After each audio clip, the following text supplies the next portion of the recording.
সুপ্রিয় দর্শকবৃন্দ, আসসালামু আলাইকুম ওয়া রাহমাতুল্লাহি ওয়া বারাকাতু। আশা করি আপনারা সবাই ভালো আছেন। গাণিতিক সমস্যার সমাধান নিয়ে আমি আপনাদের সম্মুখে হাজির হয়েছি। আজকের এই ভিডিওতে আমি দেখাবো আপনাদেরকে একটি গাণিতিক সমস্যার সমাধান, যে সমস্যাটি হচ্ছে শতকরার পার্সেন্টেজ আপনারা কিভাবে বের করবেন, শতকরা হিসাব। প্রিয় দর্শকবৃন্দ, আমি একটি প্রশ্ন এখন বলবো, এই প্রশ্নটির আলোকে আপনাদেরকে উত্তরটি করে দেখাবো ইনশাআল্লাহ। দর্শকবৃন্দ, ভিডিওটি স্কিপ না করে শেষ পর্যন্ত দেখবেন। ভালো লাগলে লাইক কমেন্ট শেয়ার করবেন এবং এই চ্যানেলটি সাবস্ক্রাইব করবেন। প্রিয় দর্শক, মনে করি একটি পরীক্ষায় ৭৫টি প্রশ্ন ছিল। আপনি মনে করেন যে একটি পরীক্ষায় ৭৫টি প্রশ্ন ছিল। এখানে ৮০টিও হতে পারে, ৫০টি হতে পারে, ২০টিও হতে পারে, যে কোনো সংখ্যা হতে পারে। দর্শকবৃন্দ, এই ৭৫টি প্রশ্নের মধ্যে একজন পরীক্ষার্থী, একজন স্টুডেন্ট ৬০টি প্রশ্নের সঠিক আনসার দিয়েছিল, উত্তর দিয়েছিল।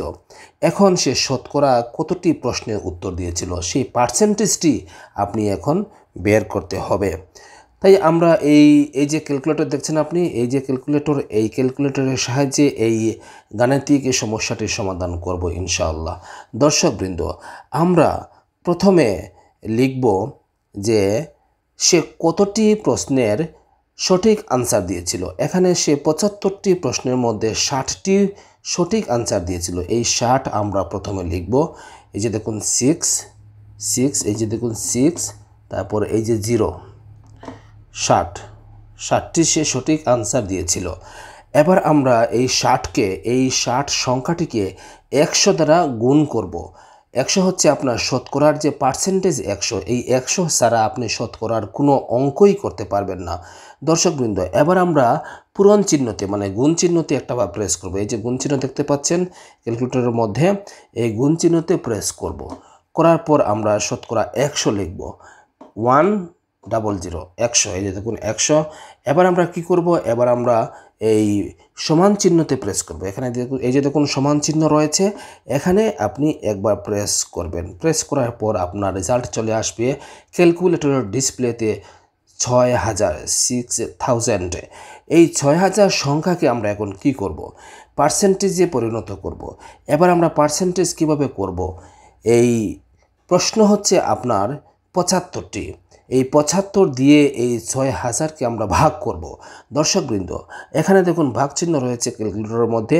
প্রত্যেকটা ক্যালকুলেটরের মধ্যে, প্রত্যেকটা বাটনের মধ্যে এরকম ভাগ চিহ্ন পাবেন। এখানে ভাগ চিহ্নতে আমরা একবার কি করব, প্রেস করব। প্রেস করার পর আমরা ৭৫টি মানে প্রশ্ন ছিল, সেই ৭৫ আমরা তুলব। 75। এখন আমরা সমান চিহ্নতে প্রেস করব। সমান চিহ্নতে প্রেস করলাম। দেখুন দর্শকবৃন্দ, চলে এসেছে ক্যালকুলেটরের ডিসপ্লেতে 80 মানে ৮০। এই ৮০ হচ্ছে আপনার ৮০%। অর্থাৎ একজন পরীক্ষার্থী ৭৫টি প্রশ্নের মধ্যে ৬০টির সঠিক আনসার দিয়েছিল। এজন্য সে 80% মার্ক পেয়েছিল। 80% সে সঠিক আনসার দিয়েছিল। দর্শকবৃন্দ, ভিডিওটি ভালো লাগলে লাইক কমেন্ট শেয়ার করবেন এবং আমার এই বিডি ক্যারিয়ার স্কুল চ্যানেলটি সাবস্ক্রাইব করবেন এবং পরবর্তী ভিডিও পাওয়ার জন্য, সবার আগে নোটিফিকেশন পাওয়ার জন্য আপনি বেল আইকনটিতে যে বেল একটা বাটন আছে সাবস্ক্রাইবার বাটনের পাশে, সেটাকে আপনি অন করে দিবেন। ধন্যবাদ আপনাকে, ধন্যবাদ। আসসালামু আলাইকুম ওয়া রাহমাতুল্লাহি ওয়া বারাকাতু। হিন্দু ভাইদেরকে আদাব, নমস্কার।